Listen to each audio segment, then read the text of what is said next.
तो से डॉक्टर कहले ना तुम पु ना मामू बुझी पारे पुणी कहले ना मैंने कौन कहते से कहते ना तुम पु डेथ कर कहले गोटे पेपर आड़िकी आसिले से सिग्नेचर करदेले मामू को तापर स्कूल गाड़ी की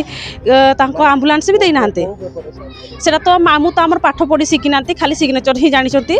तो से पेपर जहाँ भी देती से सिग्नेचर कर मामू पुआटा को देखला देखुं एगुड़ा एगुड़ा सब दाग होता नख दाग गुड़ा बेक गुड़ा छाती गुड़ा सब होता पछपटे दाग हाथ गुड़ा पूरा कड़ा पड़ी दाग पड़ जाता आम ये दोष करूँ स्कूल जो सार मैंने अच्छा वार्डेन जो मैंने अच्छा आम ही दोष करूँ कौन माने कौन कह से दायित्व नेले ना पिला बोली आज सब ये सब घटना घटी जदि ठिका नहीं आप कौन से पिला पाठ पढ़ाऊँ आदिवासी पिला आप ठिका नहीं ना पाठ कौन पढ़ाऊँ से पिला पढ़ातु ना आप स्कूलटा को बंद कर दिंतु जदि आप ठिका न नहीं आज आम पुओ डेथ कला बोली सीना आम हाथ गोड़ उठेलु तो कौन उठे था कि आगु तो भल थी आम तो केवे किसी निंदा करूँ स्कूलटा को से जो पिलाटी मल्ला जो ताका ना कौन थला शिव मुंडा आज्ञा अच्छा सी जाइतले कोठी कोठ पाठ पढु किस स्कूल रे पाठ पढ़ा पे जाइतले स्कूल को जगह भुवनेश्वर पाठ पढु आज्ञा अच्छा माने से केते दिन हेलानी साडे पाठ पढले तृतीय क्लास रू पढ़ुले एबे केते दिन हेलानी तृतीय क्लास रू एबे नवम हेले केते वर्ष होई जीवो पंचम षष्ठ सप्तम अष्टम नवम 7 वर्ष हो गलानी 7 वर्ष हेलानी आज्ञा माने सेठी जो गले पाठ पढले पिलार कोन होला माने हठात आपन खबर कोन पाइले हमको खबर देले कि तुम पुओ बाथरूम रू पड़ जाइए आपण आसतु से मैंने आमको कहते कौन कि तुम गाड़ी रिजर्व करके आस मामू कहले गाड़ी रिजर्व करके मुझे जापारि मुझे भी बस रे जीवी से मैंने कहले ना तुम गाड़ी रिजर्व करके ही आस मामू कहले मुझे गाड़ी रिजर्व करके जीवी नहीं तो मामू बस रे 10टा बेले बसिक एठू गले मामू से पहुँचले 4टा बेलू पहुँचला से डाके माने स्कूल रू आसिकिना रिसीव करके नहीं गले स्कूल क्लास स्कूल को भी नहीं नांती मेडिकल को ही नहीं गले मेडिकल नहीं गला से कहते टिके बसैले से कहते आउ माने आम पुओटा को देखले शिव मुंडा को देखले मामू को मामू देखले जिते खाली मुहटा को ही देखले बेकपटे किसी कौआड़े भी देखई ना खाली बेकपटे माने मुहटा ही देखले तापर से कहले कि तुम पुओ को कौन करा जीवो तो मामू कहले कौन करा जीवो कौन आप चेष्टा करंतु तापर से कहले आम कौन चेष्टा करमु ना आप कौन कहवाक चाहते तो से डॉक्टर कहले ना तुम पुओ ना मामू बुझी पारे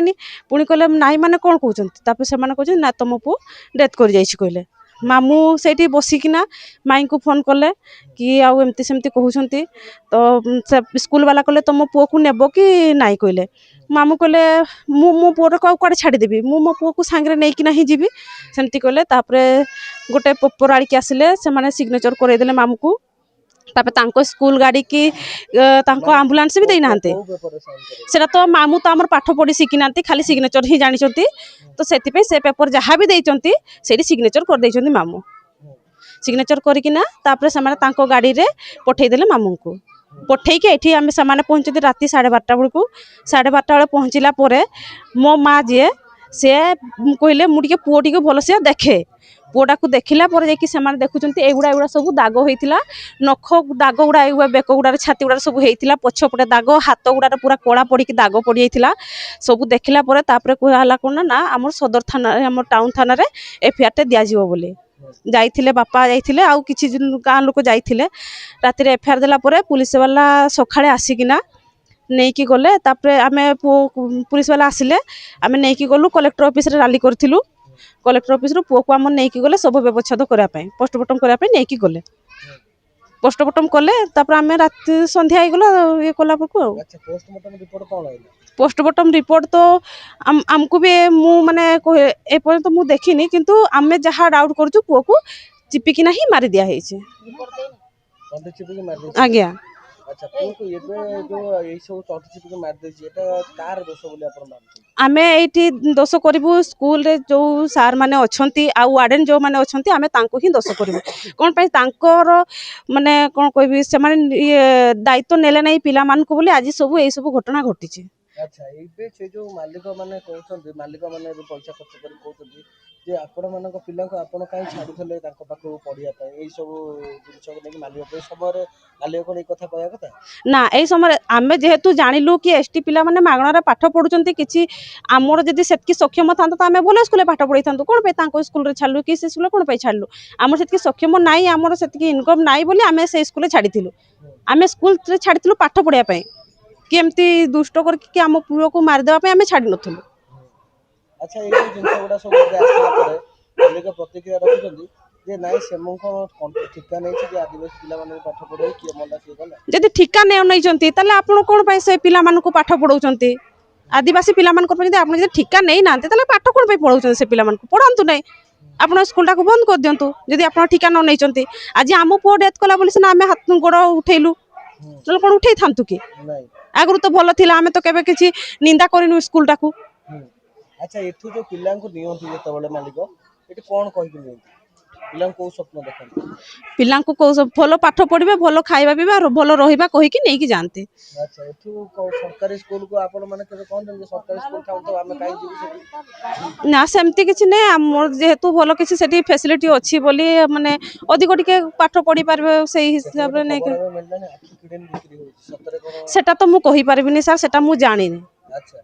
ଆଉ ଯେତିକି ଆଉ ଆପଣଙ୍କ ଜାଣିବାରେ ଆପଣ ଯୋଉଟା ଆପଣଙ୍କ ପିଲା ଗୋଟେ ଦେଖିଲେ ଆପଣଙ୍କ ପିଲା କଣ ସେତେ ଦୁର୍ଦାନ୍ତ ଥିଲା ମାଡ଼ଗୋଳ କରିକି ମରିଗଲା? ନା ଆମ ପୁଅ ସେମିତିକା ଦୁଷ୍ଟ ପିଲା ନୁହେଁ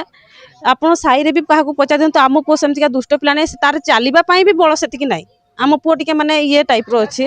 ମାନେ ଟିକେ ଇଏ ହାତ ଗୋଡ଼ ତାର ବଙ୍କା ଟିକେ ଅଛି ସେ ଭଲସେ ଚାଲିପାରେନି ତ ମୁଁ କେବେ ବିଶ୍ୱାସ ବି କରିବି ନାହିଁ କି ସେ ପୁଅ ଆମର ଦୁଷ୍ଟ ହେଇଛି ସେଇଠି କି ମାଡ଼ଗୋଳ କରିଛି ବୋଲି ମୁଁ ସେଟା କେବେ ବିଶ୍ୱାସ କରିବିନି କି ମୁଁ ନୁହେଁ କି ଆମ ଫ୍ୟାମିଲି ବାଲା ବି କେହି ବିଶ୍ୱାସ କରିବେନି ସେ କଥା। ଆଚ୍ଛା ଆପଣ ଯେତେବେଳେ ହଠାତ୍ ଦେଖିଲେ ଆପଣ ତ ନିଶ୍ଚିତ ରାଗି ଯାଇଥିବେ ଯେ ଏଇ ଜିନିଷଟା କାହିଁକି କରାଗଲା କି ତାକୁ ଗୋଟେ ଅନ୍ୟାୟରେ ମାରି ଦିଆଗଲା ବୋଲି? ହଁ ରାଗ ତ ହେବ ଯାହା ହେଲେ ବି ଆମ ପୁଅଟାକୁ ଏମିତି କରିକି ମାରିଦେବେ ତ ସେଟା ତ ରାଗ ହେବ ନା ସାର୍। ଆଚ୍ଛା ମାଲିକ ଏହାର ତଦନ୍ତ ନ କରିକି ଏଟା ସିବିଆଇ ତଦନ୍ତ ହଉ ବୋଲି ଆପଣ ଚାହୁଁନାହାନ୍ତି? ହଁ ଆମେ ତ ଚାହୁଁଛୁ ଆମକୁ ନ୍ୟାୟ ମିଳୁ ସିବିଆଇ ତଦନ୍ତ ହଉ ଯୋଉମାନେ ଦୋଷୀ ସେମାନଙ୍କୁ ଦଣ୍ଡ ଦିଆଯାଉ ଆମେ ସେଇଟା ହିଁ ଆଶା କରୁଛୁ। ଆଚ୍ଛା ଆଉ ତାହେଲେ ମ୍ୟାଡ଼ାମ ଗୋଟେ ଛୋଟିଆ କଥାଟା ଆଉ ପଚାରିଥାନ୍ତେ ଏବେ ତ ବହୁତ ଆଦିବାସୀ ପିଲାଙ୍କୁ ନେଇ ଖେଳା ଯାଉଥିବ? ସେଟା ତ ସାର୍ ଆମେ ଜାଣିନୁ ଆମେ ଆଗରୁ ଯୋଉଟା ଜାଣିନୁ ଶୁଣିନୁ ସେଟା ତ ଆମେ କହିପାରିବୁନି ଯୋଉଟା ଆମ ପୁଅ ସହିତ ଘଟିଛି ଆମେ ସେଇଟା ହିଁ କହିବୁ। ଆପଣଙ୍କ ପୁଅ ସହିତ ଯୋଉ ଯୋଉଗୁଡ଼ା ଘଟିଛି ଏଗୁଡ଼ା କଣ ଠିକ୍? ନା ସେଟା ତ ଠିକ ନୁହେଁ। ଆପଣ ତାହେଲେ କୋଉ ନ୍ୟାୟ ମାଗିବା ପାଇଁ ଲାଷ୍ଟ? ଆମେ ନ୍ୟାୟ ଏଇଟା ମାଗୁଛୁ ଆମେ ଆମ ପରିକା ତ ଆହୁରି ବହୁତ ମାନେ ଆଦିବାସୀ ପିଲା ଅଛନ୍ତି 30,000 ପିଲା ଅଛନ୍ତି ସେଠି ପାଠ ପଢୁଛନ୍ତି ସେମାନେ ପାଠ ପଢନ୍ତୁ ତାଙ୍କୁ ପୁରା ଦାୟିତ୍ୱରେ ରଖନ୍ତୁ ଆଉ ଆମ ପୁଅ ଯେମିତି ମାନେ ମାରିଦେଲେ ସେ ପୁଅ ମାନେ ସେ ୟା ପରେ କୌଣସି ବି ପୁଅର ସେମିତି କିଛି ନ ହଉ ସେଟା ଆମେ ସରକାରକୁ ଅନୁରୋଧ କରୁଛୁ ତାପରେ ସିବିଆଇ ବାଲାକୁ ବି ଅନୁରୋଧ କରୁଛୁ ଆମକୁ ନ୍ୟାୟ ଦିଅନ୍ତୁ ଯାଞ୍ଚ କରନ୍ତୁ ନ୍ୟାୟ ଦିଅନ୍ତୁ।